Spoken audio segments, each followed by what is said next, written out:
Welcome to the Red Light Exposé podcast.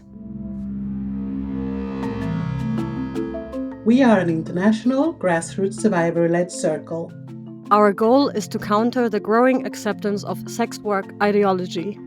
We aim to raise awareness of the harms of commercializing sex, meaning prostitution, porn, stripping, and BDSM. Through honest, in-depth conversations, we elevate voices often ignored and silenced. Together, we're challenging stereotypes and dismantling myths. We envision a healthier, safer society, especially for women and girls. We appreciate your company on this journey. Welcome back to Red Light Exposé. I'm your host, Sabrina, and I'm joined by Ellie and Ed. Ellie as a host, and Ed, who is Murdered by Crayons on YouTube and on X. So we're going to be talking about Andrew Tate and, of course, a little bit about Tristan Tate as well today. And we'll be talking about the alleged crimes going on and the court cases, what's been happening there, and some of the war room expose. It is alleged, and if we don't say, in my opinion, or alleged on every single sentence, it's implied from the beginning. Hi, Ed, how are you? I'm doing great. Thanks for having me on for this conversation. It's an important one, and I think we need to have it. Yeah, it is an important one. How are you doing, Ellie? Hello from Germany. I'm Ellie Arrow, an activist against sexual exploitation. Really keen for this conversation and really glad that we have a male guest because I spend so much time just talking to other women about all the concerning stuff.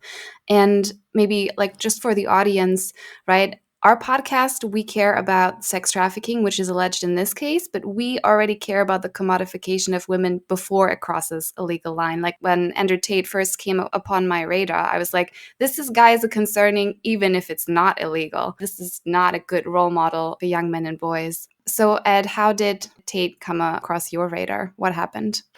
Tate came across my radar during the pandemic. He was exploding on social media at that time, and one of my sons was consuming his content. I was not aware of it and made an offhanded remark one night at dinner about women being stupid, and he wasn't going to listen to what my wife was going to or what my wife was saying. And you can imagine how that played out at the dinner table.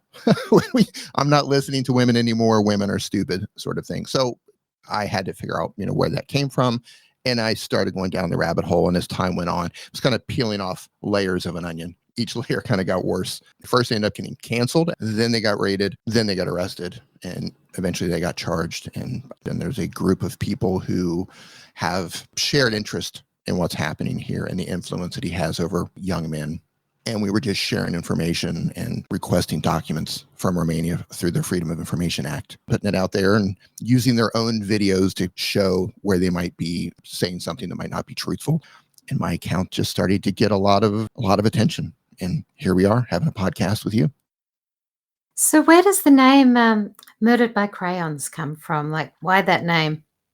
I have to ask. I'm just very curious, My wife made the offhanded comment because I was having some back and forth with some of the fans, and they just didn't understand what was happening in terms of legal procedure and all of that. And she was like, yeah, you should, get out some crayons and write it out for them. Murdering them by crayons sort of thing. So it just kind of stuck. Kind of a backhanded insult, I guess. Yeah. And so now that you've gone into this journey, is your son out of this now? Is he on more healthier pursuits? Yeah, absolutely. The whole experience brought us closer, and it really made us aware of the real dangers of influence of social media. Especially during the pandemic, everyone was inside for a period of time, getting by however they could, depending on where you were in the world. And it was kind of hands off. The kids are on the internet all the time. We were doing whatever we could do to stay occupied. And we were not paying attention to what they were consuming. It was a learning experience for us. And it was also an opportunity to teach about social media influencers and some of the things that people might say to become famous online. Also to teach that you never know who these people really are. So it's been quite an experience to say, okay, well, here's the things that he's saying online. Now look at these documents, look at these chat messages that came directly off their devices. It's been an eye-opening experience for the family and for him and for his friends. They're all on board. We share most of the documents with them and let them read through it. It's brought us closer, and he's a lot more educated to the dangers of influencers on social media. Yeah, and I imagine your accounts are actually helping a lot of people that you'll never get to meet or even hear about as well. Okay, let's go into the backstory of Andrew Tate. Who is he? When you first came across him, what was your first impression, and when did you start seeing there's something wrong here?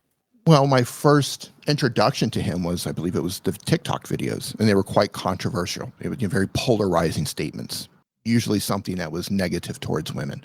The more I dug, the more I realized who this guy really is. Former professional kickboxer, which makes the allegations of any sort of violence even that much more terrifying. I would assume that if you are being attacked or choked or hit in any way by a normal person versus someone who's a professional fighter, I would assume that it would be a lot more terrifying. Yeah, but he does seem to want to give off a kind of gangster vibe, as though he's somehow dangerous to be around.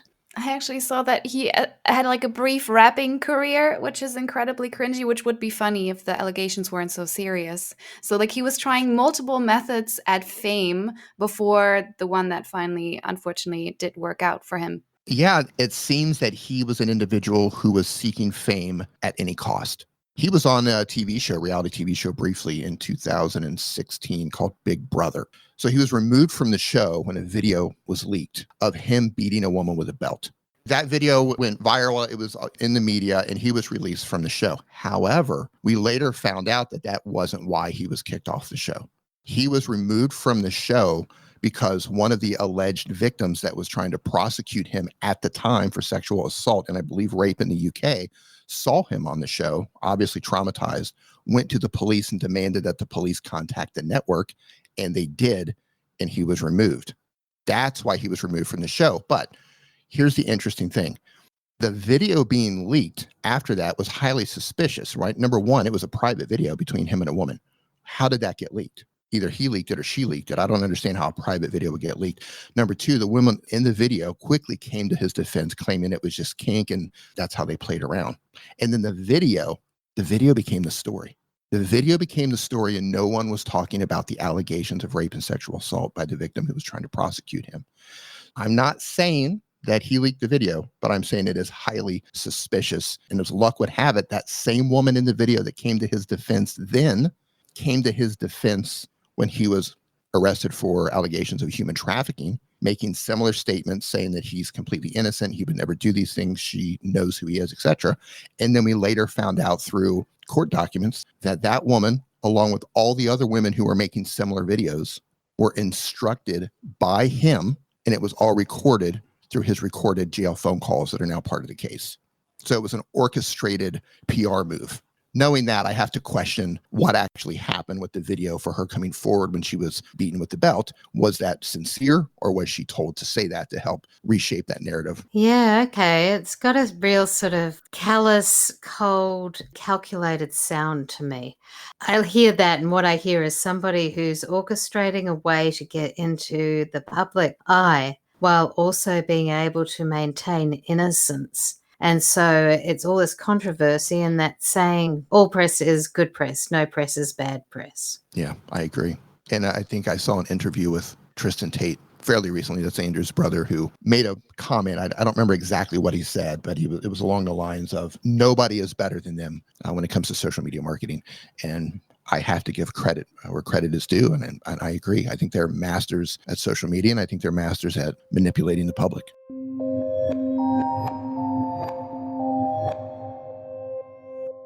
I do see a difference between them. There's a photo that I saw that's quite a famous one of them surrounded by police being carted off to holding cells. And Andrew Tate looks absolutely calm, completely calm, like he's in control. That's the expression on his face. That's what I read when I see it. But Tristan looks scared. So I have this theory that Andrew's the brains behind it, and Tristan is one of his very first victims. That's interesting. I've never thought of it that way. Andrew is the older brother, but that's absolutely possible. Yeah, it's just a theory. Obviously, I could be very, very wrong. It's just the impression that I get when I see that. There's a video clip on the day they were indicted in Romania. On that day, their case files were rolled out for the media to see. It's an enormous pile of journals. There's 75 journals, and each journal holds roughly 1,000 pages. That's another reason why this has been such a slow-moving case. I mean, there's a lot of reasons why it's moving slow, but this is one of them. Based on everything I've read, I think they've seen parts of journals along the way, but I don't think they've actually physically seen all of the journals together until that day. And Andrew comes out to give an interview, and Tristan is standing behind him. And again, Andrew's giving the interview cool, calm, and collected, as he usually is. Tristan, his eyes are shifting back and forth with a look of absolute horror on his face and fear. People have turned it into a GIF. Tristan looks absolutely terrified standing behind him because I think he realized at that moment how much trouble that they're in. Yeah, I think they are very different people to one another.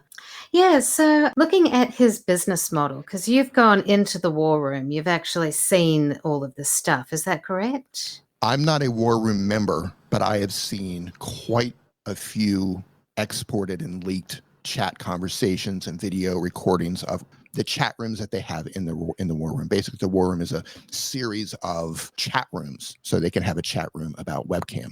They can have a chat room about OnlyFans. They can have a chat room of what's called PhD, which stands for Pimp and Hose Degree, where they would share ideas and they would workshop methods on how to essentially coerce women into OnlyFans webcams. They would show their victories. So if they were able to get their name tattooed on one of the women, they would post that as some sort of a victory. Look, I was able to talk her into getting my name tattooed on her neck or on the bottom of her foot or on her breast.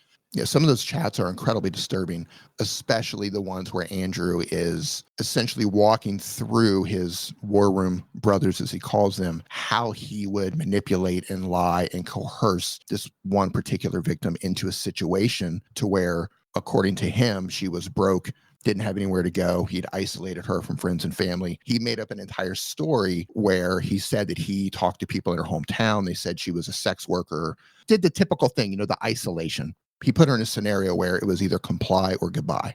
I believe it was the words that he used. So when you just see the methods that they use to do this, it's quite insidious.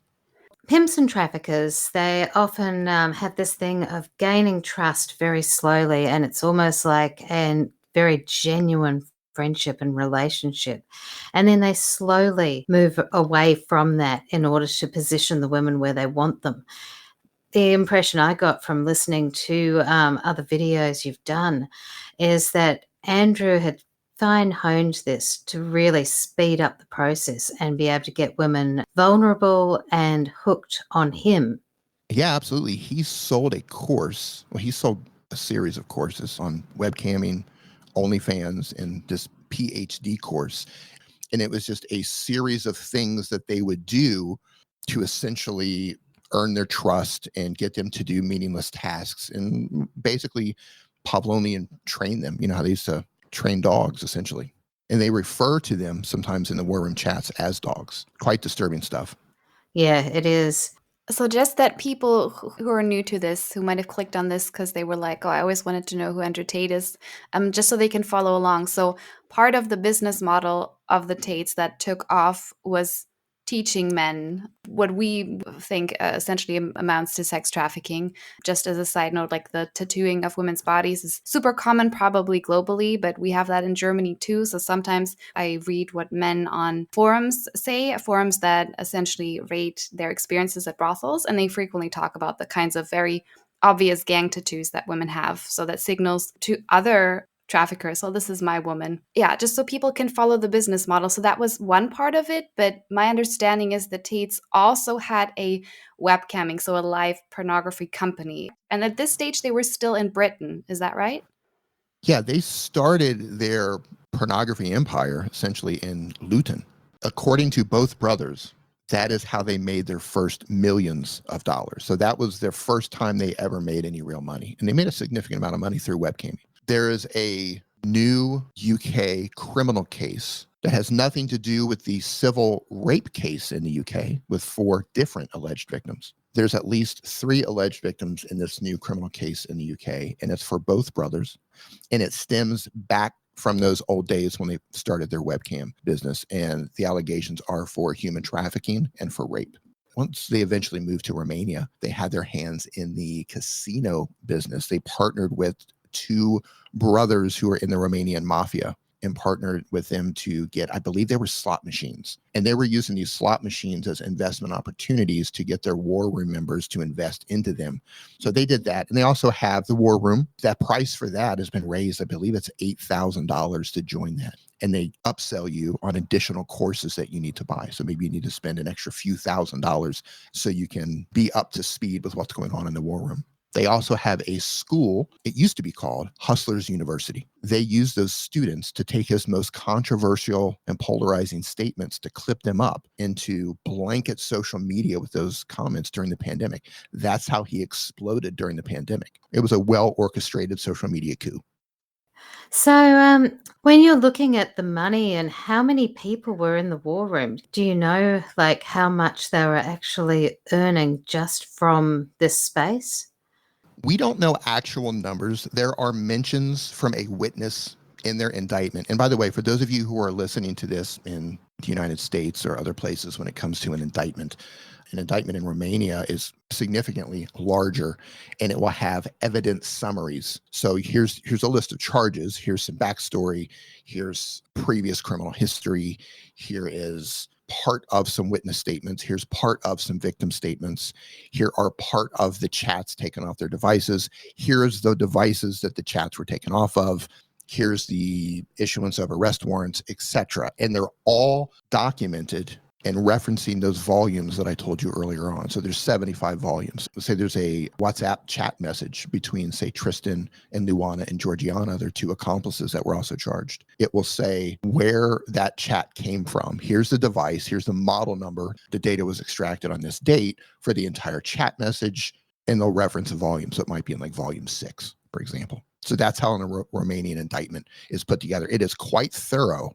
And it's quite damning. So through a part of a witness statement, I believe he said at that time there were, I want to say around 1,000 war room members, but he could have been speculating. So I'm not 100% sure on that. Their school, which used to be called Hustlers University, they've now rebranded that to call it the Real World. Numbers vary wildly on that. They've publicly stated that there's over 300,000 students. There's over 200,000 students. If you log in, I did join that for a bit to look around to see what was going on. They have an online counter. This many people are online. That seemed to average between 12,000 and 18,000 people at any given time. They're making a decent amount of money. We don't know who they're splitting the money with. They have professors, teachers inside of the Real World, multiple professors. They have people who are managing the war room for them. That's incredibly popular, like 12 to 18,000 people going in there listening to that, especially when they're asking for really top dollar.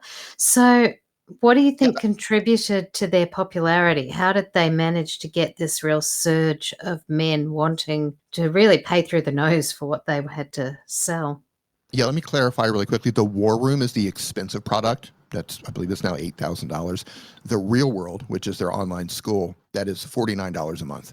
So they have two different products. That's over a lot of people's pocket money. Exactly. And a lot of them are young because when you go in there and you see there's a section in there called Ask Tate, and it's where students can ask Tate a question. The amount of students asking him questions like, hey, none of this is working. What do I do? Or they're just saying things like, hey, I'm 13 years old from India. Thanks. That sort of thing. The amount of kids who are showing their age or uploading videos of themselves or pictures of themselves. They have a disturbing fitness area in there. And I'm all for fitness. And I think it's great that they're trying to teach young men how to get fit. But there's a section in there where they will show their wins, like look at my transformation. And there's a lot of really young boys in there. I don't know how old, but they're underage, posting, shirtless pictures of themselves, flexing and that sort of thing. I think it's inappropriate to do that around older people. And listen, if you were a sexual predator, that would be a jackpot in terms of content, I think. Oh, yeah. I've actually seen one of Andrew Tate's workouts and it's absolute garbage. But that would be one of the draw cards is for predators. But yeah, I think the key thing that Sabrina and I were trying to get at is what is the core appeal? Like, I mean, we all have our theories. Anyone who's seen any social media, you've seen the flashy cars, and we just said the workout culture, the confidence, like this almost like emotional and physical Iron Man thing that's also going on, or that's in the mix. And of course, I have all the women. So where do you think the Tates, or Andrew in particular, is getting his hooks in with the boys? Like, what is the thing that's missing where they're vulnerable to all this stuff? That's a really big question with a big answer. But if I were to summarize it, I would say the majority of them are missing positive male role models, specifically fathers in their life. There's so many things happening all at once. So you have, with this legal saga, the Tates have reframed the entire conversation around we're being set up by the Matrix. The evidence has been fabricated. The chat messages are fabricated. The indictment that's been online is not real. Their fan base believe this. They want to believe them. Of course, not all of them. I receive messages almost daily from people, young men, who are just like, hey, thanks. I saw this information and I didn't think of it that way. And, I've kind of readjusted how I'm thinking about these guys. Thank you. But they've painted this entire false narrative that they're martyrs, essentially. People are resonating with that, like, hey, these guys are being set up. It's not fair. And if you're a fan, you support them. You're rooting for them. So on one hand, you have an element of young men who just don't believe the activity that they've been involved in. That happened 10 years ago. They were in the porn industry 10 years ago. But then you have videos of Andrew towards the end of the pandemic talking about how he hired 20 more girls specifically to work on Webcam. And you'll show them this. And you're like, yeah, but they were still involved. And you're like, nah, AI made that. AI can make anything these days. They've been led to believe by the Tates not to trust the media. All of this is false. You can get truthful information from us. We're sharing the truth with you. We're teaching you how to escape the Matrix. That's why we are being prosecuted. So you've got one group of men they're latching onto that. You have another group of men who don't have a problem with anything that they've done. And I've had those guys talk to me too, who just say, yeah, I don't really care what they were involved in. I'm trying to learn how to make money. And I believe they can teach me how to make money. I don't care what they did. When you look at young boys, they don't know what masculinity is, the changing definition of that. A lot of absent fathers, or even fathers who are there, but they're just too busy and they don't actually know the answers to this because it's not what they faced when they were that age. And it really does take time for fathers to understand what it is their sons are going through. But I think we've also got this culture that's come in with the legalization of prostitution and the pornification of the internet. You've got it on a device in your hand. These boys can take it to school and they can watch porn in their breaks. And so there's this objectification of women where there isn't a human connection point there anymore. Yeah, I would agree with that. I believe Andrew Tate and Tristan Tate, I believe there's symptoms. The problem is exactly like you said. That's one problem is, we live in an age, unfortunately, where pornography and the exploitation of women has become normalized, which is just horrific to think about. And you also have situations where it is becoming increasingly more difficult for people to find ways to earn a living. Everyone listening to this knows prices are skyrocketing across the board for almost everything.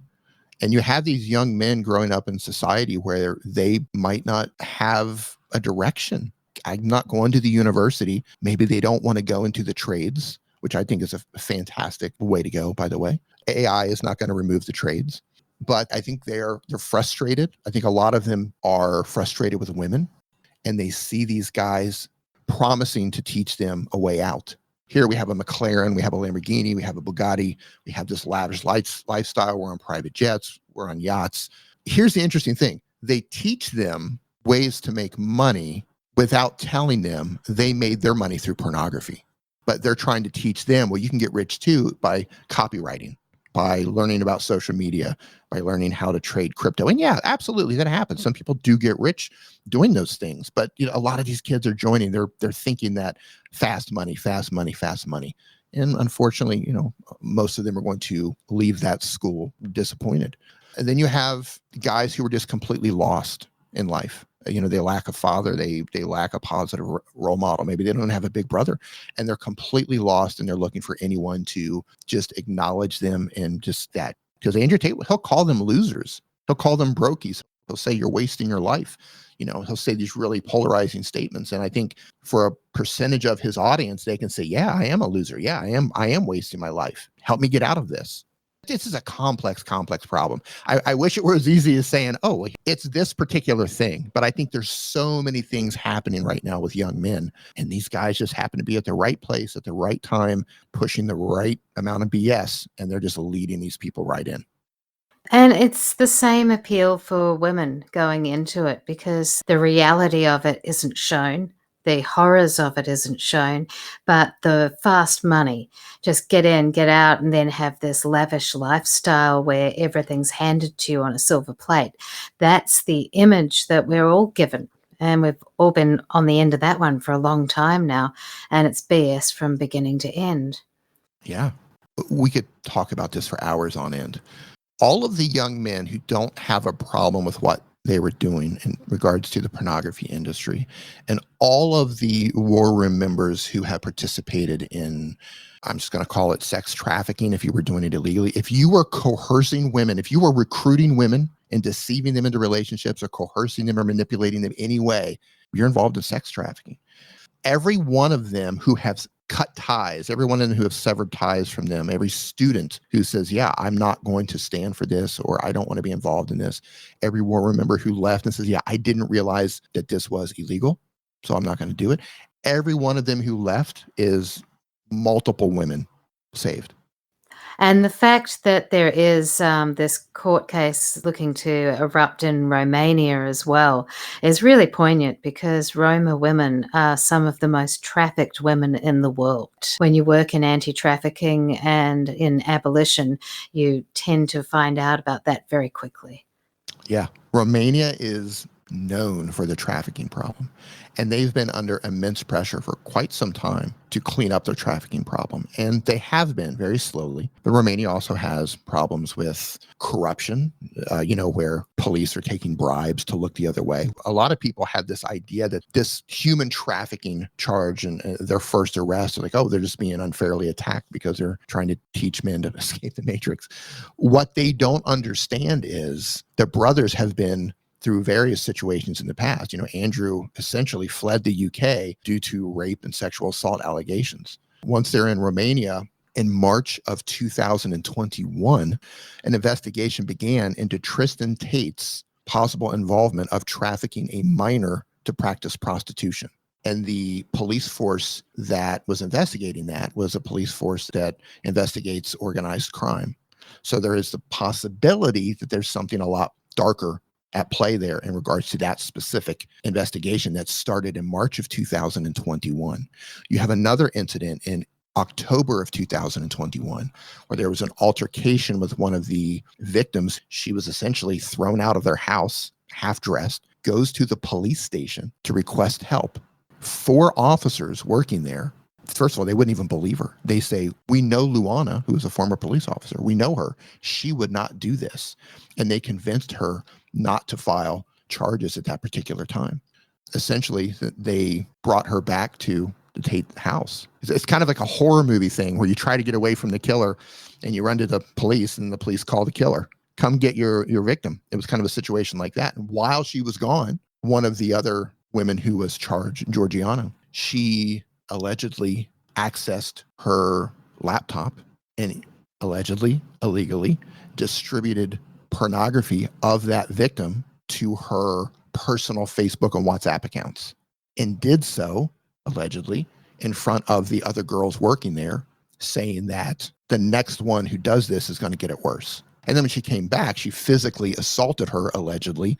She had recent breast augmentation surgery, lifting her arms up, trying to rip the stitches open under her breasts as punishment. There's chat messages where Georgiana says that she's not stupid enough to hurt her to where it will leave marks. I take that as not on her face. So she was lifting her arm up to rip the stitches versus punching her face.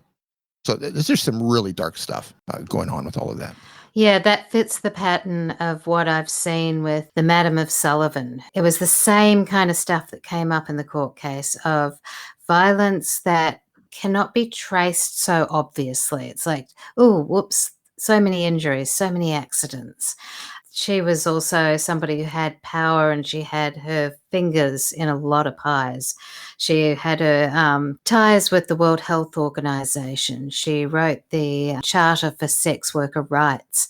She was part of the International Sex Workers Union and was actually, in reality, a trafficker, allegedly.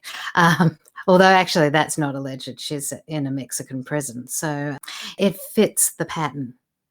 It fits the pattern, and I dare to call it clever because it's a horrific thing, but the brothers have isolated themselves from a lot of the dirty work. Some of you may have heard the term lover boy or lover boy trafficking. It's essentially where a man will earn the trust of a woman for the purpose of exploitation. He knows what he's going to do in advance and deceives the victim through a false relationship so that he can exploit her in some way in the future. A lot of people, when they hear this, they go, oh my God, she must have been really stupid. And that seems to be a common response. So can you enlighten some of our listeners about how it is that a girl doesn't have to be stupid to fall for this? The prosecutor mentions that they were specifically targeting vulnerable young women. The process was, and keep in mind, they sold courses on how to do this. Their process was, through social media and dating apps, they would find women and contact the women as you would if you were trying to get to know someone or date someone online. And at the time, they were both somewhat known kickboxers, and their Instagram accounts had photos of high-end sports cars and a lavish lifestyle. And over a period of time, they would build online relationships with these women and start to build their trust.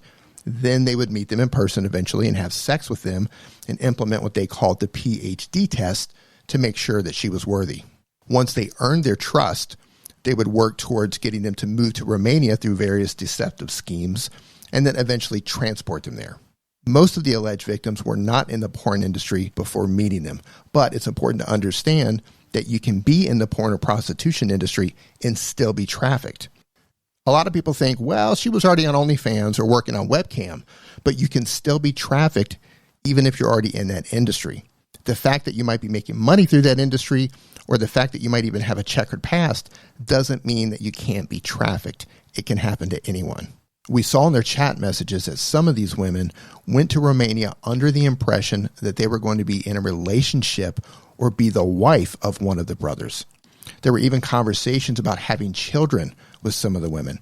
But when the women arrived in Romania, surprise, they had other plans for them. So these guys really sold a promising future to them that didn't pan out, but instead resulted in them being allegedly exploited.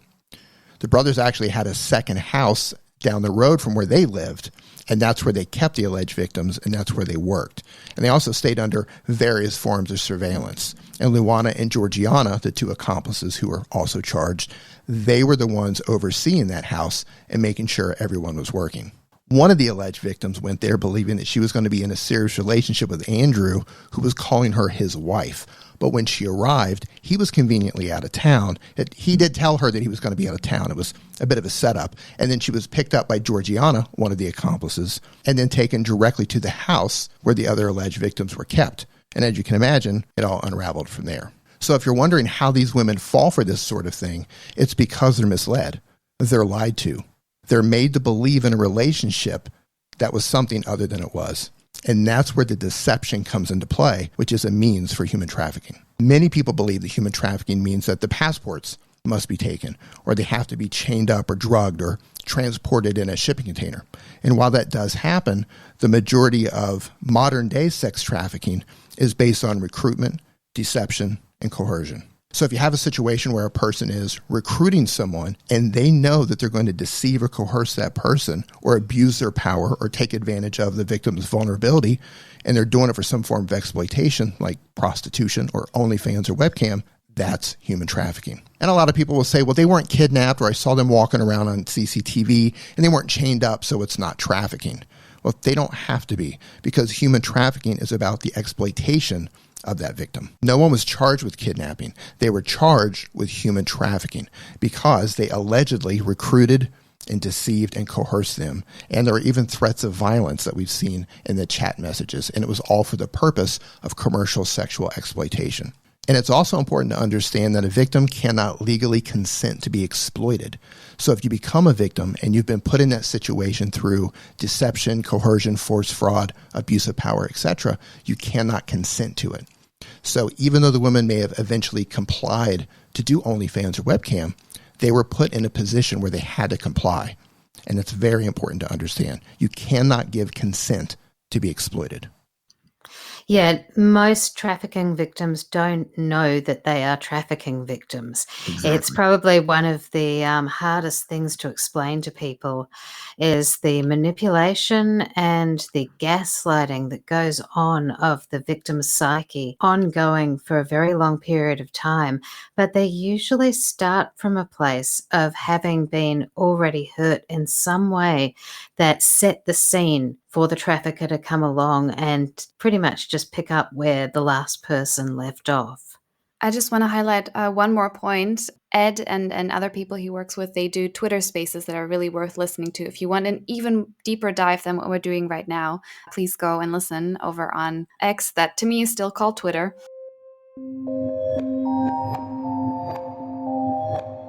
We want to take a brief moment to thank you for your listenership. As an independent volunteer collective, our episodes are only made possible because of donations from people like you. Please visit our website, www.redlightexposé.com, and click the donate button. Your support is greatly appreciated. And now, back to the episode. Yeah, we've talked before about how sex work ideology, like this is a job like any other. It's not going to emotionally, physically hurt you. You're going to make so much money so quickly. We talked about how that ideology contributes. But for me, like the conservatives selling the trad wife dream, this type of relationship model where the woman submits to the man and does whatever he wants and kind of has to suffer to prove she's a good woman, that ideology, from my understanding, shaped some of the victims' thinking too, right? So there's personal distress, family situations, but there's also the wider ideology with just this, submitting to your man. That also primed them. Like I think I remember in one of the spaces, a statement from a victim saying she wants a husband and to submit to him. I mean, we know this is super common, like with the Romeo pimps or the lover boy pimps, they tell their victims, I have some debts, honey, can you help me? That's how it often starts. So for us, like I find it really important to highlight, we as a culture contribute to this when we send these messages. Easy money, submitting to your man. In real horseshoe fashion, I feel like this sort of like very liberal, laissez-faire version of the left wing and the traditional, like they connect and they make this toxic stew that aids this. I mean, that's what all the pickup artists say. They say, we go to Eastern Europe because there's still more of that traditional thinking. I mean, I've met such fierce feminists from those regions. I think that's a simplification of how women think, but you will find women with very traditional mindsets that make them vulnerable as well. Just wanted to highlight that. That's absolutely correct. And to expand on this just a little bit in terms of the women submitting to their man, that's one of the things that we've seen in the chat conversations between Andrew and one of the alleged victims. She believed she was going to be his wife, and he kept pushing these things on her. It starts with him sending messages to her, telling her, I want you to take this pornographic picture with this other girl. And she would say, I'm not going to do that. And he would come back and say things like, you know what? My wife is going to do whatever I ask her to do. If you're going to be my wife, you're going to do these stupid little things. It's no big deal. And I apologize for the language here, but he would say something like, sucking on a tit is no big deal. You're going to be my wife, and that's the sort of thing that you're going to have to do to please me. And then they break them down one step at a time. The tattooing, that's the ultimate form of submission. When you're to the point where you're getting tattooed to show your loyalty to someone. And that's why they did it. Not because they actually wanted to get the tattoo, but because that's what the brothers told them to do to prove their loyalty. Prove your loyalty to me by tattooing my name on you. And sometimes they went further than just the name. And they would get tattoos like owned by Tate or Tate Girl, which essentially shows ownership. Yeah, that's sadly very popular and becoming more so. I've seen some horrendous claiming tattoos, and I've seen facial ones as well. That can absolutely destroy a person's view of themselves every time they look in the mirror. And I think that's actually part of the gaslighting that goes on, is the destruction of her sense of self, so that she then becomes the object that he sees her as. Yes, absolutely. I like to think of it in terms of the military, where they break you down and rebuild you as a soldier. And that's what traffickers do to many of these women who have been trafficked. It's very similar. Many traffickers use psychological coercion to break them down and steal their sense of self, and ultimately put them in a position where the woman needs that man for her day-to-day survival, or at least she's led to believe she can't. And this is what the Tate brothers sold. Once you get them into this vulnerable position, they have no choice but to comply. Tate says himself, comply or goodbye. And some of the women don't have anywhere else to go, so they do. And if you're wondering why don't they just run away, it's the same reason women who are trafficked into street prostitution don't walk to the nearest police station for help or get in the car of a sex buyer and ask him to take her to the bus station. They go out every night, and they could easily get away if they wanted to, but they come back to their pimp night after night. Some of them have been beaten, some of them have been threatened or psychologically coerced, or some blackmailed. Night after night, they go back to their pimp. Ireland did a experiment where they actually got women on the phone and men to ring up. They put ads in the paper, and the woman would say that she'd been trafficked and needed help. Well, they found that it was something like around 98% of them would still book and not help. So when you actually look at how unusual it is for anybody to put themselves out to help a person in need when they know what it is and they know that the pimps and the traffickers are incredibly dangerous, they're too scared most of the time, or they actually just don't care. I mean, there's research on this. If you ask sex buyers, like men who frequent brothels or escort agencies, whatever, directly whether they will report trafficking, a lot of them will say yes. I mean, that's the only socially acceptable answer. But then actual hotlines where they can call don't get anywhere near as much as you'd think. And there's just horrific cases of very obvious sex trafficking. There were plenty of signs on the woman's body. And these men will see her naked, like in the brothel. Maybe in a porn video, it's edited, you're not going to see. But in the brothel, you're there in person. I mean, I know so many sex trafficking survivors say, no, nobody ever called the cops or social workers or even asked me if I'm okay. But they would complain if I didn't give good service, or they might say, like, those are kind of unappealing marks on your body. I should say this is important for people to understand. When sex buying becomes legal, there's usually no law that prohibits the purchase of access to a sex trafficked person.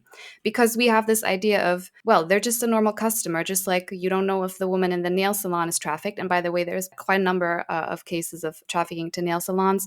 We're somehow pretending like having your nails painted and having sex, there's an equal likelihood of like detecting if someone's distressed, which is ludicrous. And thankfully, Germany changed its law, but we haven't convicted anyone. But okay, that's going off on a tangent. And where I wanted to go with the Tate case is, I remember in one of the spaces, there was a story of a woman who did flee. Like, she actually had parents, I think, back in the UK. So she had some place to go, but still she had to like sneak out in the middle of the night. So the women who have somewhere to go and do flee, they have to do so really carefully because, like we said, they fear the repercussions.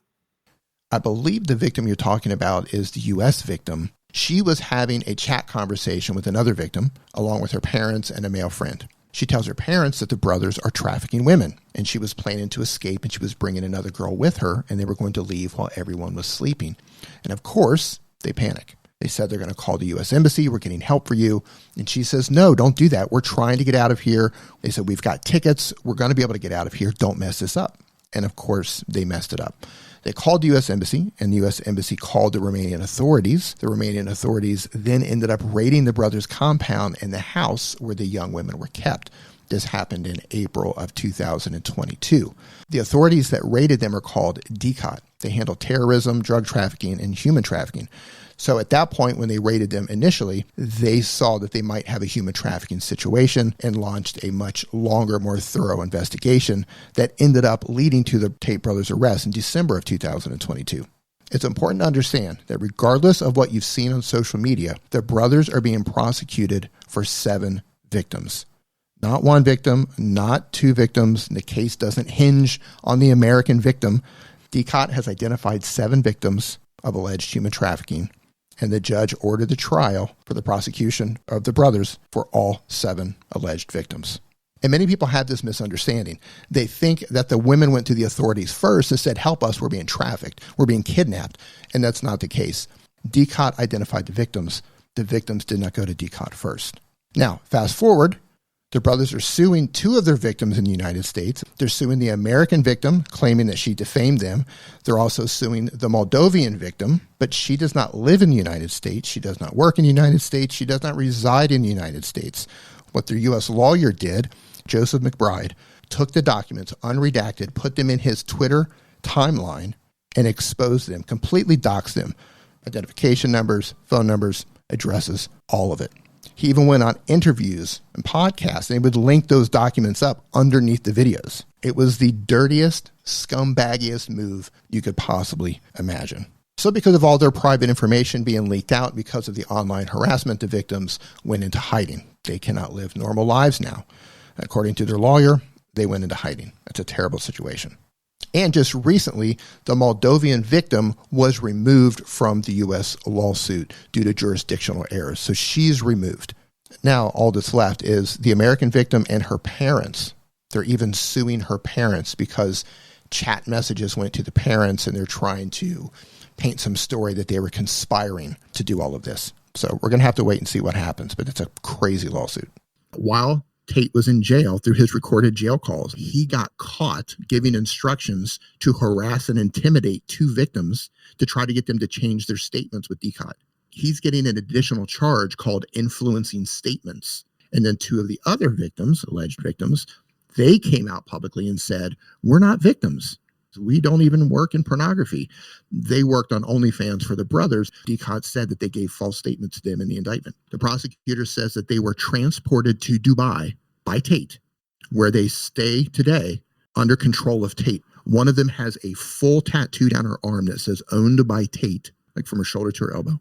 And another one has a tattoo that says Tate Girl. And those are the two women who have come forward and said, we're just friends and they're great guys and we're not victims. My opinion is it's pure victim intimidation. If they were transported to Dubai by Tate and they're still under control, staying with his people in Dubai where his entire operation is and all his friends are, they're absolutely going to say whatever they're instructed to say.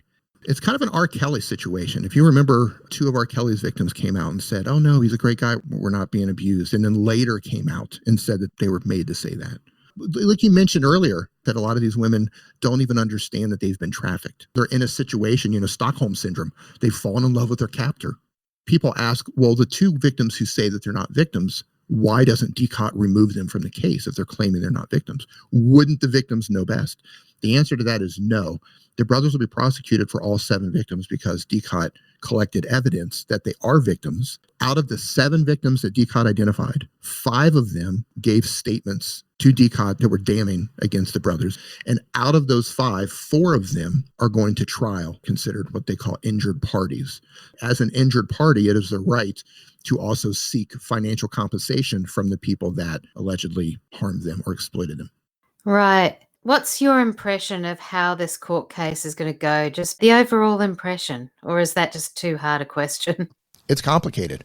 Romania is part of the EU, and so far they've done everything by the book. So far, nothing has been filed that we've been able to find regarding complaints about corruption. No complaints have been filed about fabricating evidence, even though the brothers publicly are claiming that evidence has been fabricated. In fact, out of all of the case files that I mentioned earlier, roughly 75,000 of them, they had to go through a pretrial process where a judge reviewed the evidence and listened to the defense arguments to ensure that all the evidence was acquired legally and in accordance with Romanian law. 100% of the evidence was approved for trial, and every single argument Tate's defense team was making was considered unfounded. That's a significant blow to them. So that Tate immediately appealed that decision. Now they're waiting for a court of appeal decision to determine if the case will move on to trial as planned or if it needs to go back to the preliminary chamber judge, which is kind of a pretrial judge, to review some of the information. This is going to take a long time. We had a journalist who covers human trafficking cases in one of our spaces. He says that these sorts of cases can easily last 2 or 3 years. If they're convicted, they can appeal twice. So they don't have a jury system in Romania. They have a single judge that will acquit them or convict them. If they're convicted, they can appeal. And then it goes in front of 2 judges. And if those 2 judges can't come to the same decision, then they bring in a 3rd judge. This is going to take a while. Now, here's the crazy part. Regardless of the outcome in Romania, if they are acquitted, they are immediately arrested and extradited to the UK, where they have to face similar charges for human trafficking and rape. If they are convicted and sentenced to prison, when their prison sentence ends, they will be arrested and extradited to the UK. They're in a world of trouble. And there's a second Romanian case that's being built right now. So the first case is for crimes, and I'm just going to talk about Andrew here specifically. He's been charged with forming an organized criminal group, human trafficking in continued form with 4 material acts and victims, and rape in continued form. In continued form essentially means a pattern of criminality. It happened more than once. So there's 2 incidents for rape. So instead of having 2 individual rape charges, they call it rape in continued form. It could add 3 more years of prison time. So human trafficking, for example, might have a maximum sentence of 10 years. Human trafficking in continued form, maximum sentence of 13 years. Forming an organized criminal group is important. This charge adds a lot of weight to the human trafficking charge because it essentially means that 3 or more people conspired and put a system together to break the law. So the allegation is that they put together a system between the 2 brothers who would recruit and deceive. Then they would transport them back to Romania. And then Luana and Georgiana, the 2 accomplices who are also charged, they would then help coerce them. It was a coordinated effort, essentially, the whole system. So it's not a situation of, we didn't know we were human trafficking or we accidentally trafficked these women. It's more serious because you put together a system to exploit these women. The second indictment that's coming is for money laundering offenses, influencing statements, which I mentioned earlier, where he got caught through recorded jail calls trying to intimidate and coerce 2 of their victims into changing their statements, trafficking in minors, and additional human trafficking. We know there's at least 1 minor. And the journalist who came into our space who's been covering this, he said his source at DCOT said that they've identified dozens of victims, but he was not sure how many of those victims are actually going to end up in the case.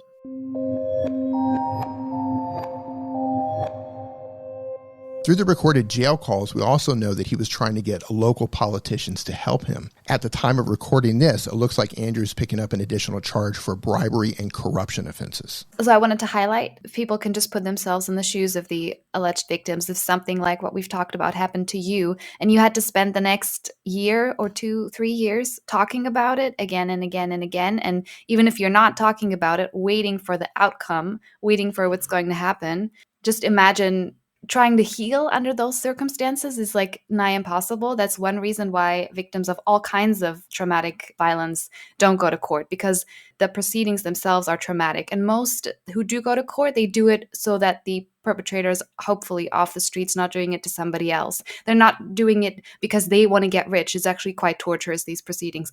And I also wanted to ask, because there's conflicting information, while these proceedings are going on, what can the Tates currently do? Because they were in jail, then they were in house arrest. What's the situation now? They can't leave Romania, is that right?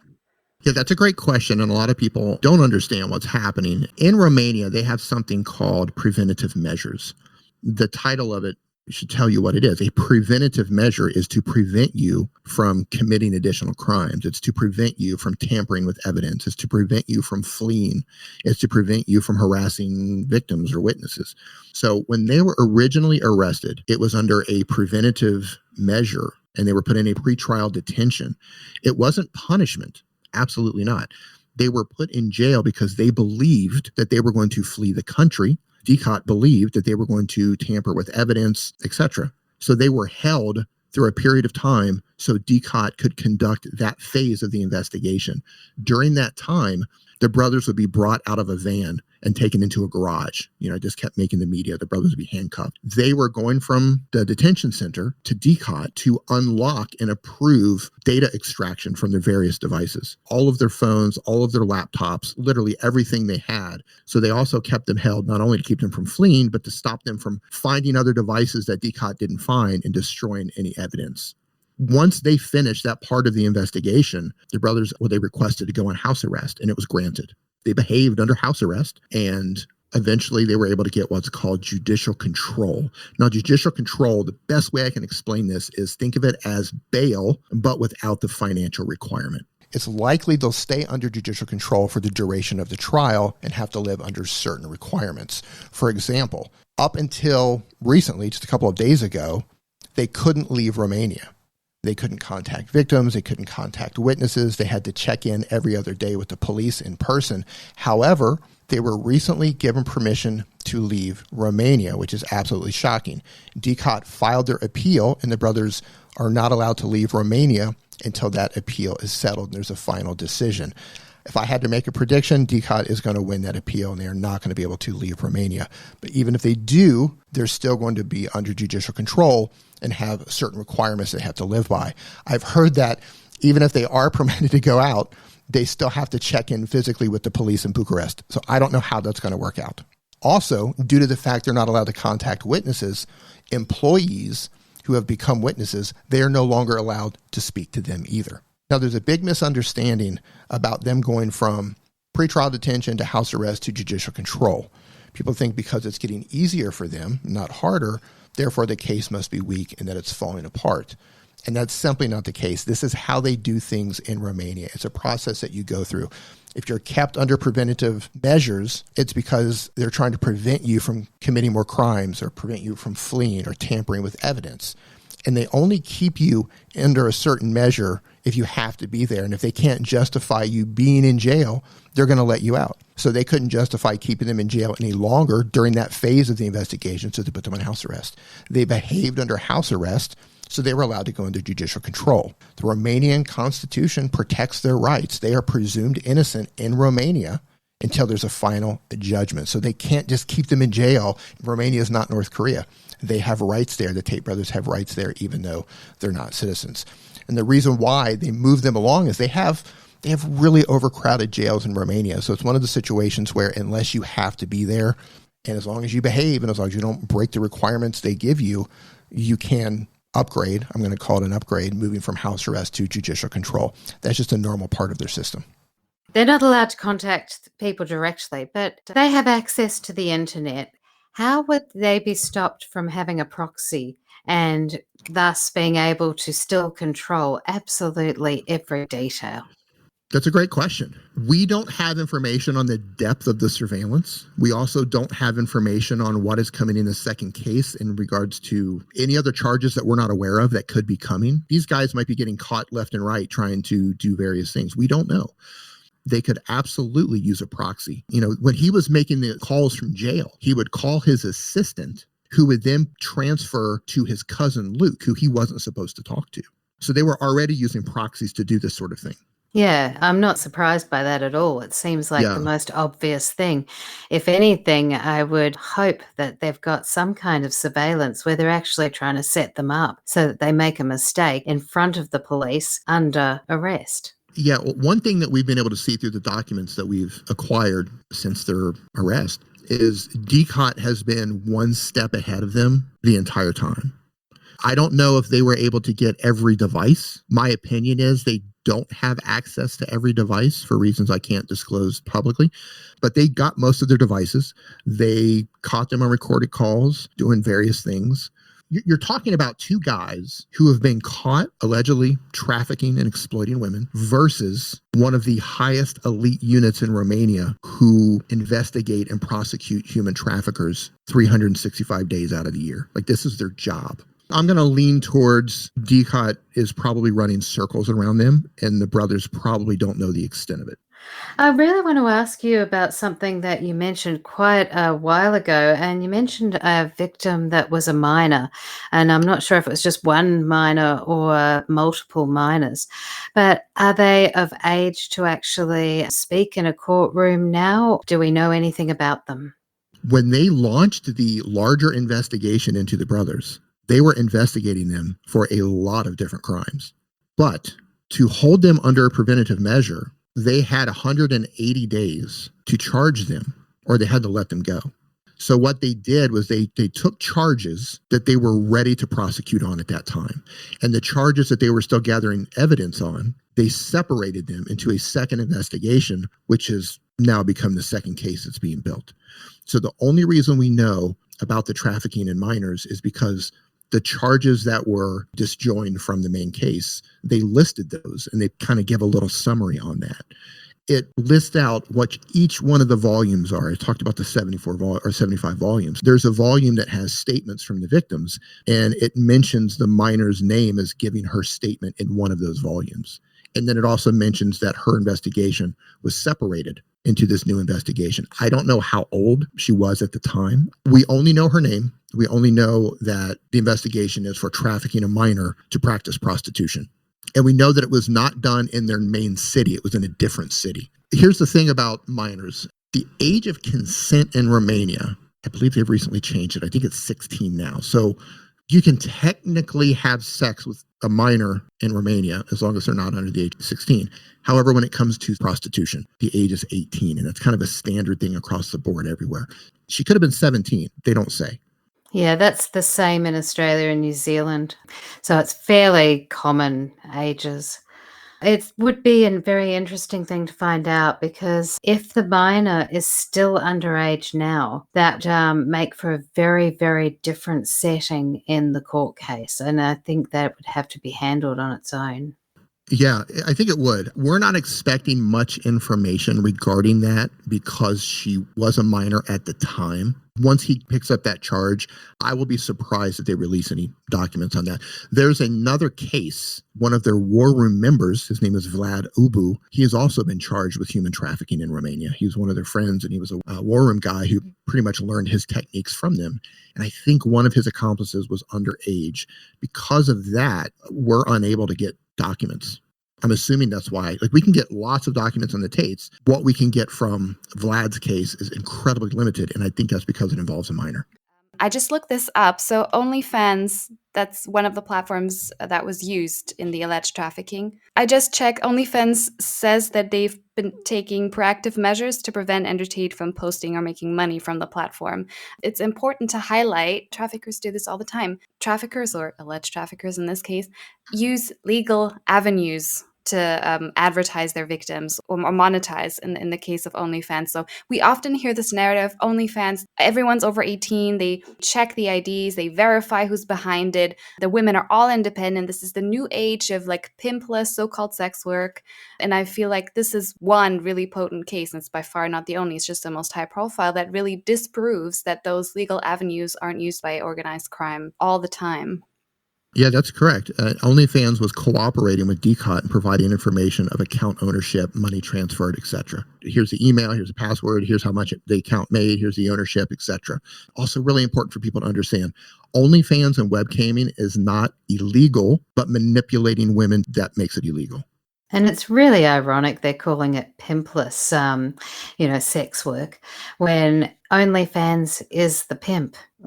There's no such thing as... Take 20% every time. Exactly. There's no such thing as pimpless sex work. We do have to highlight that's in our opinion. In our opinion, there's no victimless prostitution, right? Now that we've talked about the case and what is actually before the Romanian court and all the other courts to follow, we want to get into the public perception, because as we said, they're not criminal masterminds, but they're pretty good at the social media game. And the Tates have their own story of why they're being prosecuted, supposedly. And they have a number of pretty powerful allies, especially on the conservative side. It's kind of become part of the culture war, and there's all kinds of people in the US, UK too, commenting on it, right? We have Fox News, Candace Owens, Tucker Carlson, got the right-wing politician Nigel Farage, who've all done photo ops, and who even now, even when the allegations have come out and when the court proceedings have started, are still backing this narrative to a large extent. So can you tell us about why they might be doing that and how effective you think it is? One of the producers of Sound of Freedom, which is about trafficking, met with the Tates and did a photo op just recently. Wrap your head around that. They went to dinner with him. Yeah, so you have all sorts of people who are propping these guys up. You have Tucker Carlson, you have Candace Owens, you have Patrick Bet-David, you have Elon Musk doing X Spaces and having conversations with Tate. Tate was on a space recently with Trump Jr. So you have all of these people who are just pretending that nothing is happening and everything is completely normal. They've put on such a magnificent show. They've led the majority of the world to believe that they are being falsely accused of helping friends go viral on TikTok. They've said that they have not been involved in the webcam industry for 10 years. which they've contradicted themselves during the pandemic, talking about that. You also have the International Consortium of Journalists, and they're the ones involved in leaking like the Panama Papers and all of that. A very respected group of journalists. They received financial leaks from a payment system that was sending payments specifically to Tristan from a webcam specific company called MyFreeCams 4 months before their December arrest. So they were still involved in pornography, and they were still advertising OnlyFans days before their arrest. The charges are very detailed. The entire case is built around, they built a system to recruit, deceive, and coerce women into pornography. For 6 of the victims is allegedly for OnlyFans, and 1 of them is for Webcam. And I think the second case is going to involve more victims for Webcam as well. Where TikTok comes into play is they use TikTok for a couple of reasons. One, they use it to break in new girls. Just get them used to having fun with the other girls, get them drinking, having parties, going live on TikTok. And when you go live on TikTok, they would then find guys that would like them, and they would send those customers to Instagram. Once they were on Instagram, they could link out to their OnlyFans. A tiny, tiny, tiny part of the case is because of that system that they built, but also because they allegedly forced the girls to work on TikTok. They made them work. I think it was something crazy. Like they would make them work with like for 12 hours straight with just 5 minutes of a break. And they would find them, like if you wiped your nose, if you were eating, if you did any of these things on camera, crazily enough, one of the things that they find them for is if you were crying on camera. You would lose 10% of any of the income that you would normally get. But why would you cry on camera?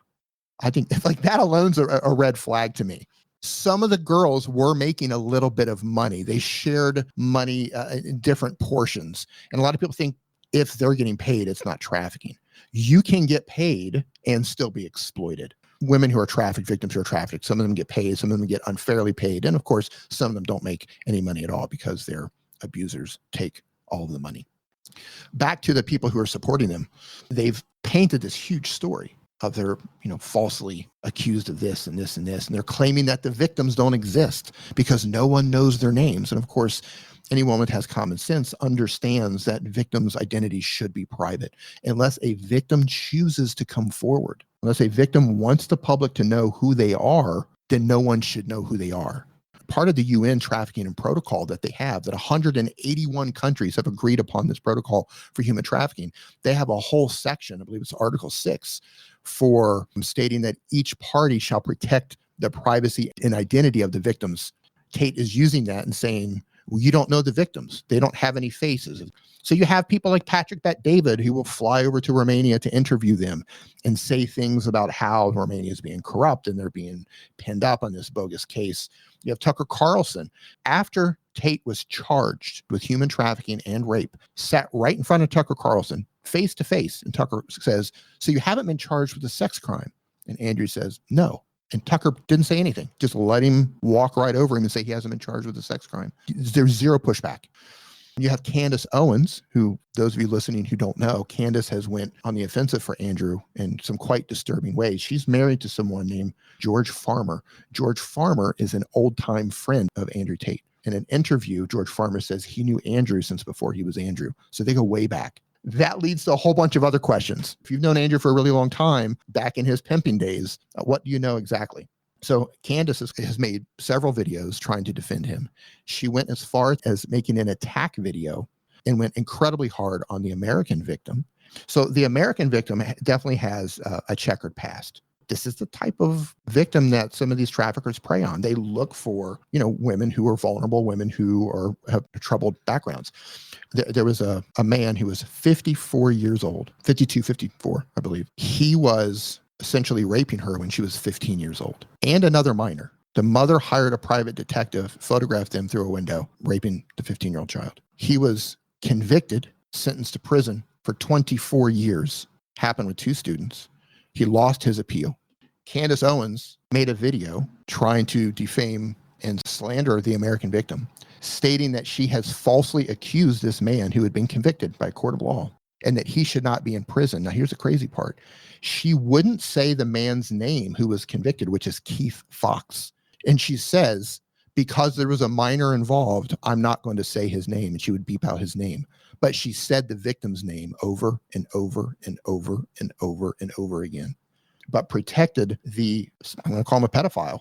Candace Owens made those types of videos, really sticking her neck out, trying to defend him. Can only imagine she's doing that with help of her husband, who's like, yeah, help protect these guys. You have a platform. Patrick Bet-Davids, I don't know why he's doing it. Tucker Carlson, I don't know why he's doing it. We know through a video, Joseph McBride, Tate's U.S. lawyer, his second U.S. lawyer, he says that he's the one who set up the Tucker interview. I don't know if some of them just don't understand the gravity of what's happening because they believe these guys, or if they don't care, or if they just don't know. They're just not paying attention. It makes sense that teenage boys would fall for this whole, we just help people go viral on TikTok. When you're looking at Candace Owens, I mean, she's been around the block. She knows what's going on in a lot of different areas. And the conservative position is more commonly to be anti-trafficking. It's really going against the norm here. Why are these conservatives turning this around? It just seems absolutely bizarre. I want to add one more thing here before we move on in terms of just overall connections. In their war room, it's alleged they have some pretty influential people. One of the gentlemen who used to be in the war room, it's my understanding he's no longer there. His name is Jacob Wall. That name rings a bell. He was paid $25,000 by Ghislaine Maxwell, who was Jeffrey Epstein's accomplice, to smear Epstein's victims, tried to get the prosecutor fired, and tried to stall their sex trafficking investigation against her. So this was a war room member and somebody Andrew knew. It's a tangled web, and a lot of it doesn't make sense. One part that we talked about, trafficking, is usually not what people imagine. It's often not a minor. I mean, a lot of minors are trafficked, or a lot of trafficked people are first trafficked as minors, but your average victim is not a child, and they're not put in a white van. That doesn't mean what's happening isn't deeply traumatic. We discussed all of that. So that's probably one thing hampering people's clear view. But I would say the hypocrisy for the right-wing or conservative people goes further, because they claim to be against degeneracy in general. They claim to be anti the sex industry in general. Like, that's part of the culture war, saying, oh, the left is pro prostitution, pro porn, which we're on the left and we're not. So that's a simplification. But anyway, like, that's how deep the hypocrisy goes. Candace Owens has made videos saying porn is destroying our young men. And then she's propping up even just an ex-pornographer that's still unbelievably hypocritical, and what she's doing to the victims is really, there's no words. But the only reason I can think of why these people are doing it is because they want those young men as their followers. They're courting the same audience. All of those people, I think, drive pretty nice cars and they got some wealth, and it's like, pull yourself up by your bootstraps. Don't look at the economy. Don't look at, power in society. Better to hate the women and hate the immigrants. So that's the only reason I can think of, that they want to court the same audience. Yeah, I was going to say, Andrew has already started rebranding his image. So he's now, suddenly starting to care about porn-addicted young men, and apparently the terrible exploitation of women through hookup culture and how they'd be better off married, etc. And so he's also, he claims to be a Muslim. I personally find it hard to believe. But it seems like he's doing this rebranding to look conservative and religious, and to then be able to say, well, I couldn't possibly have done these things. That's exactly right. They've rebranded themselves to distance themselves from anything that they've ever done. You can understand it if, a 14-year-old, 16-year-old boy, so, he gets sucked into this sort of thing. There's a thing that happens on social media. I believe it's called a parasocial relationship. It's a one-way relationship where people become infatuated. They think they know these celebrities, right? People think they know Andrew Tate. They think they know Kim Kardashian. But it's just a one-way relationship. It doesn't go the other way. The Tates have pushed this whole narrative that there's zero evidence. So a lot of their young fans say things like, oh, they've been accused and there's no evidence. But that's not how trials work. You don't go to trial with no evidence. That's not how it works. There's a significant amount of evidence that's been collected against these guys. And it's come in the form of witness statements, victim statements, financial transfers, chats that have come directly off of their devices, audio messages that have come directly off their devices. There's CCTV footage that allegedly shows that the victims could not come and go freely of their own free will. They were always chaperoned by one of the enforcers or by somebody that Tate put in control of them. They're even using Andrew's old videos and course material, the ones where he explains his methods and talks about how he recruits them, how he gets them drunk to get them to go on the camera, or how he would agree to pay 50% to work on camera eventually, but then he would make up fake taxes and to steal an additional 20% from the girl because you make her think that you're doing the taxes versus it's going to be really complicated for her to do it without you. So essentially, he would end up paying her like 30% of what she would make. So common in trafficking. That's such a standard method. It is in chosen prostitution as well. Just your average old brothel finds ways to find girls and extract fees and get as high a percentage as they possibly can while saying, oh, no, we only take 50%.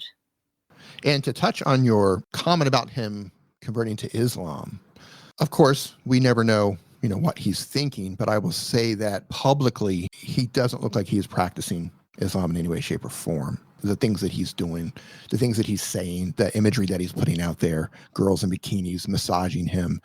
And you can see some of his Muslim fans very disappointed.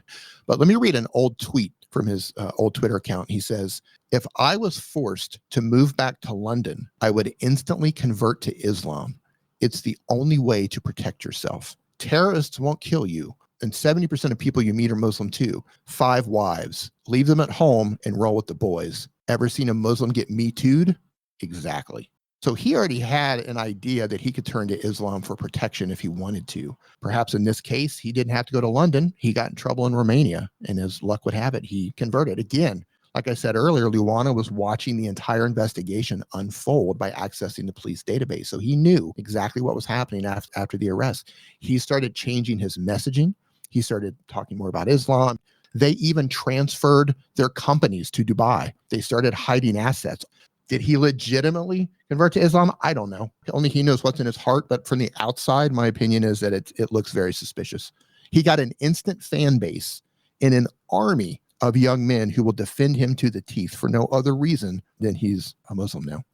Yeah, and it's highly calculated, and he's nowhere near as smart as he thinks he is. I mean, he's laid it out, him and Tristan both have just laid it out across the internet for anybody to be able to just pick up, put together, and go, oh, here's the picture. Yeah, I mean, he's said other things too. Previously, he said, he was an atheist for the longest time. And then he started saying things like, when I'm in Dubai, I'm a Muslim, but when I'm in Romania, I'm a Christian. And then he just converted to Islam. Again, my opinion, I think it's a grift. It doesn't look good from the outside.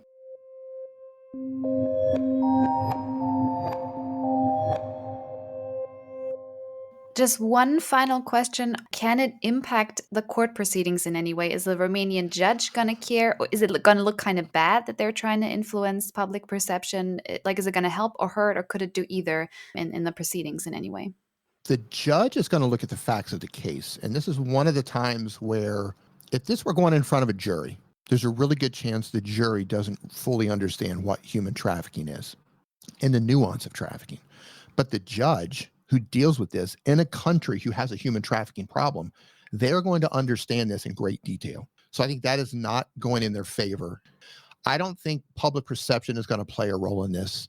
However, if they are convicted and it comes to sentencing, the judge may look at things like, they started doing a ton of charity work after they got raided. They created Tate Pledge, and they started showing all these pictures online of children that were starving and these little kids holding up signs. So they're calculating every step of this along the way to reshape their public image, and it's worked. I think when it comes to sentencing, if they were convicted, they're going to say, look at how much good we're doing in the world now. Look at all these children we've made. I wouldn't be surprised if both of these guys end up getting married before it's all said and done. So they can say, I'm a changed man. I've got a wife. I've got children. Look at all the charity work that I'm doing. Tristan, I believe, has 3 daughters. They're going to paint this entire perception because they are going to have to stand in front of a judge, and that judge is going to determine what's going to happen for the next 10 to 20 years of their life. That judge could throw the book at them, or the judge could suspend their sentence. All the charity work and all the changed living that they're doing, that could be the difference between 6 months versus 16 years. Really quickly, I want to briefly just read the basics of human trafficking and law in Romania, and this is partially based on the UN Protocol for Human Trafficking. So Article 210, human trafficking in Romania, it says the recruitment, transportation, transfer, harboring, or receipt of a person for exploitation purposes by means of coercion, abduction, deception, or abuse of power. That's the core of human trafficking in Romania. And they go on to say the consent of an individual who is a victim of trafficking does not represent a justifying ground. So in this case, you have recruitment, you have transportation, you have harboring and sheltering, you have transfer, and you have deception, and you've got abuse of power. So you have all of the elements. If you were to check boxes going down, looking at the law, looking at what you see in the indictment, just through the chat messages alone. Or you could just look at the videos that they made teaching their methods. Okay, recruitment, check. Transportation, check. Deception, check. Coercion, check. So they check the boxes. But again, a lot of people think that you've got to drug them or chain them up or put them in a shipping container or kidnap them. It's nuanced. It's specific. It has to have certain elements. It has to have what they call an action. And that's where the recruitment, transportation, transfer, harboring, sheltering, receipt of a person, right? That's the action. You have to have a means, which is coercion, abduction, deception, abuse of power, fraud, etc. And it has to be for the purpose of exploitation. So you have to have 3 elements in place, because recruitment on itself is not illegal. When you have all 3 elements working in tandem, then it becomes human trafficking.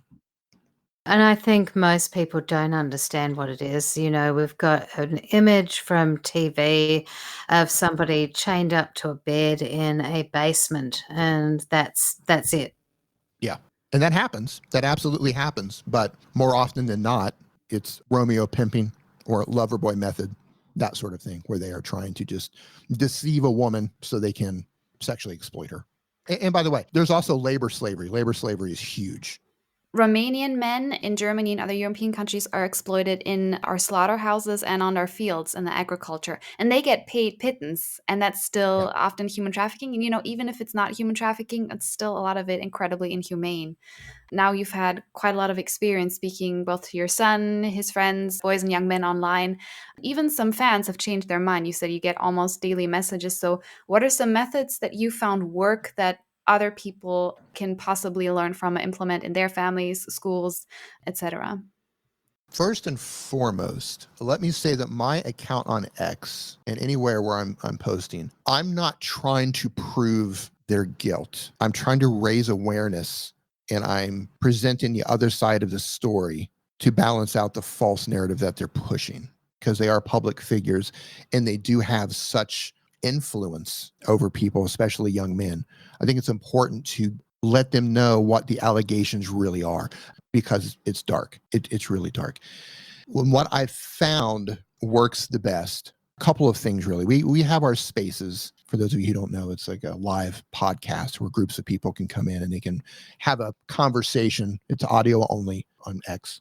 And we bring people up and people share what they feel. And sometimes the fans come up and they ask questions.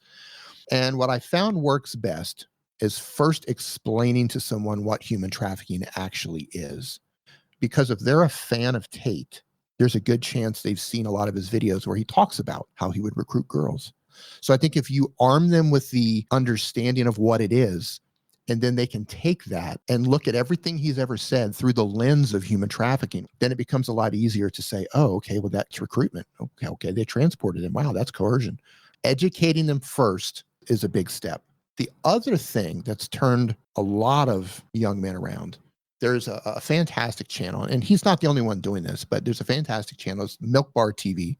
He has made some outstanding videos where he takes Tate's videos. It's essentially Tate versus Tate, to where he has Tate saying one thing, and then here's a video of Tate saying the absolute opposite. It just exposes lie after lie after lie after lie.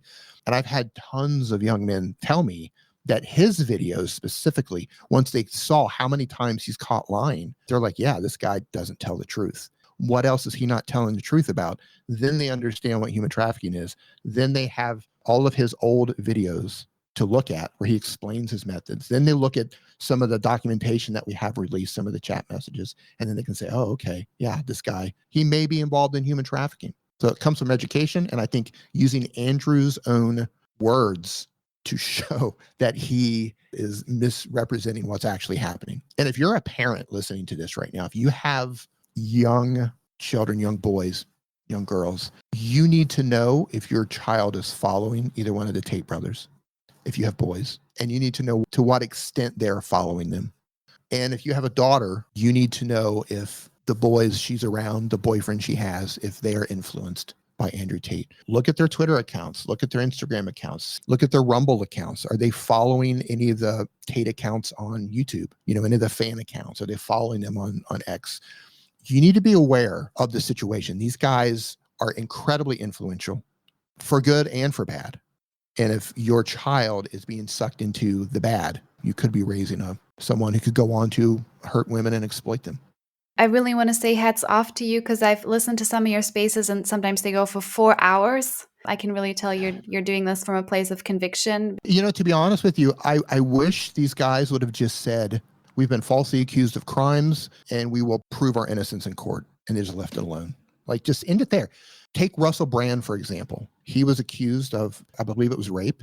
That's what he said, and that was pretty much the end of it. He's not pushing some huge false narrative where people want to dig in deeper. But, all of these lies and the, reshaping the narrative that these guys are pushing out, everybody's like, no, man, like, you're not going to get away with this. People need to know what you're being charged with. The judge will determine if you actually broke Romanian law or not, or UK law, but people need to know why you've actually been charged, because it's not for making people go viral on TikTok.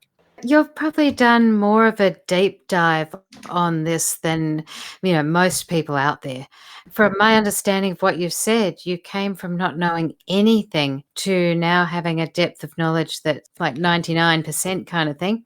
What would you say on a personal note that stands out to you as what you've learned about humanity in doing this? I've learned so much. It's difficult for me to put something in order of importance, but I've learned the dangers of social media and the influence that people have over others. I've learned how gullible and how trusting people are just because they agree with some things that a celebrity might say or someone who they look up to might say. They just believe it. They don't question them. Hardly anyone is calling out the Tates. Very few people. I mean, you could probably count them on one hand or just a couple of fingers with large accounts that could actually help raise awareness. Most people are not calling them out on anything at all.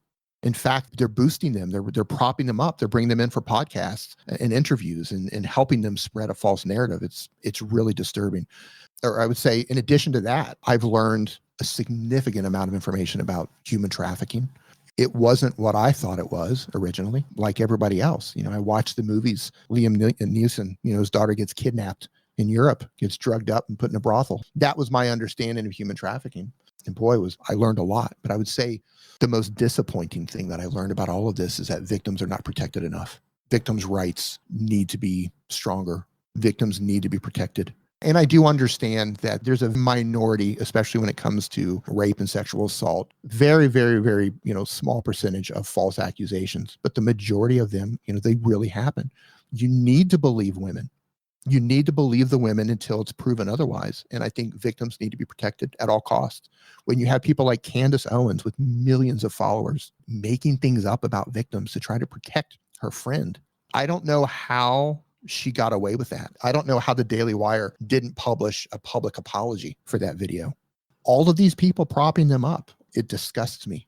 It disgusts me to my core. And you've seen those pictures of like Bill Gates and Donald Trump with Jeffrey Epstein, or Elon Musk with, Ghislaine Maxwell. I'm not saying they're guilty of a crime, but I mean, those pictures haunt them. People love to throw those pictures up and say, oh, well, Bill Gates, here's a picture with Epstein. He must have been to Epstein Island. I think as time goes on, all these people propping them up and going on photo shoots and taking their pictures with the Tate brothers, it's going to haunt them the way these pictures haunt some of these people who took photos with Epstein. That's my personal feeling on that. I'm disgusted at the amount of people who are propping these guys up while at the same time saying that, there are no victims. That's a slap in the face to every victim in the world. I think what happens is this characterization of the perpetrator as a monster. So when you see a man in front of you and not a monster in front of you, the instinct is to say, oh, it couldn't be him because he looks too much like my neighbor, my boss, my friend, my family. And so it's threatening to our own sense of security. That's my understanding of why society turns away from victims and protects perpetrators. It's absolutely insane. And, one of the craziest arguments that continues to come up is they're famous and they're wealthy. They didn't need to traffic anyone. The first thing I want to say to that is they made their first millions, admittedly, through the sex industry. Secondly, R. Kelly, as famous as they come. He went down with sex trafficking, abusing minors. Jeffrey Epstein was worth $600 million when they arrested him. Now look at what's going on with P. Diddy. I don't know if he's guilty or not, but you have influential people that are incredibly famous or have power or have wealth, but they also have demons that they're wrestling with. And, the fact that somebody is famous or they've got money, that doesn't mean anything. They're just people. They get caught up in things that, sometimes bring them down. My prediction, I think they are going to be convicted for human trafficking. I don't know if that's going to happen in the first case in Romania or the second case in Romania or in the UK. Somewhere they are going to be convicted for human trafficking. I don't comment on the rape very much. There's one rape charge in Romania. In the criminal case in the UK, I believe there's 3 rape charges, 2 or 3 rape charges. And then there's a civil case happening in the UK as well, where there are 4 victims who are claiming Tate raped and assaulted them. From the outside, it looks like there's a pattern of behavior. And when you see patterns, you have to pause for a second and say, okay, why is there a pattern here? Why do these women who don't know each other have similar stories for this same person? All of the current cases combined between the 2 brothers, there are 14 victims now. That's not including the Romanian case that's coming. That's for 2 criminal cases and 1 civil case. There are 14 victims already. And the new Romanian case is supposed to add a lot more victims and at least 1 minor. Our last question is, how can anyone listening support other people, raising awareness? And also, I believe there was a fundraiser for the victims, or there might be another one going forward because unlike the Tates, they can't afford all their legal costs, right? So how can we support the people bringing awareness and the victims? Yeah, that's a great point. There is a fundraiser to GoFundMe. It's on my X account. My account over there is Crayon Murders. Crayon Murders. Don't be fooled. They've copied my account, so they've tried to post opposite information. But it's Crayon Murders. And at the time of recording this, I've got 12,000 followers. So the copycat accounts don't have a lot of followers. But reach out to me. I'm happy to give you a link to the fundraiser. That fundraiser is for the 4 alleged victims in the UK who are claiming Andrew raped and assaulted them. They've already raised $50,000. He's already been served. He knows the particulars of that. That will happen while he's in Romania. He does not need to go to the UK for that. So that is happening. Lawsuits are expensive, just court costs. And they're doing other things as well. They are trying to get the case reopened. They tried to originally open a criminal case many years ago, and the whole thing got completely botched. So if they win against him in civil court, then they might be able to get that reopened. We'll see. So you can find me on X, where I'm the most active, Crayon Murders. I'm happy to answer anyone's questions. Just, if you come across information that's made you pause and go, oh, wow, I didn't know that, or I didn't think about that, share it. Share that information, because if you didn't know, like, for example, you didn't know what human trafficking is, share that information. Spend 15 minutes on Google on your lunch break or while you're sitting in the back of an Uber and kind of learn what human trafficking is yourself, because you might someday in the future identify someone who is being trafficked. If you have children, you have to find out if the Tate brothers have influence over your children. You have to. They could be a positive influence. Maybe Andrew inspired them to go to the gym, which is great, or it could be negative influence, and they could be getting sucked down into a rabbit hole of misogyny and led to believe that it's okay to exploit these women. I've encountered all kinds of fans, and they think all sorts of different things, and they're all over the world. They're in the UK, they're in Russia, they're in the United States, they're in Mexico. A significant portion of them comes from various parts of Africa and from Pakistan and from India. They're all over the world. But you need to find out if your children are being influenced by these guys. Actually, I would say this, even if it's in a positive way, you need to have a talk with them. You need them to understand that these guys may have been involved in some really bad stuff. When you have an opportunity to raise awareness or educate yourself on this, please do. And talk to your kids, talk to your children. Thank you. And we'll share the links to your social media and also to the GoFundMe and anything else you want to send us after. That will all be in the description so people don't have to go look for that. Sabrina, do you have some last words? Just thank you for sharing all of the info, and I've followed you on Twitter, and hopefully we'll get to hear some more lives with you. Yeah, thank you for having me. This has been a dark but much needed conversation. There are not enough people out there raising awareness, not only to the Tate brothers and what they could be involved in, but just human trafficking on this level. You know, how many other women are going through something similar and nobody's talking about it? I didn't realize what a problem this was until I dug into this. And the more I dig, the deeper and darker it gets. And like, the alarm bells need to be rung everywhere. This is a major problem everywhere. So thank you again for having me on. This is a fantastic conversation. And if anybody has any further questions, reach out to me on X. I'm happy to answer any questions, or come into our spaces if you have questions. We have 1 or 2 spaces a month. We tend to have them around major updates. If there's something major that happens in the case, we'll usually do a space to talk about it. So thank you again. We hope you found this episode informative. To follow us on social media, click the links in the show notes below. If there is a topic you would like us to cover, you can contact us at redlightexposé.podcast@gmail.com or head on over to our website, redlightexposé.com. There you can also find a donation page if you'd like to support the show. All the hosts at Red Light Exposé are volunteers, so we rely on your donations to continue to compensate our survivor guests and cover operative costs. Thank you for listening. We hope you tune in next time.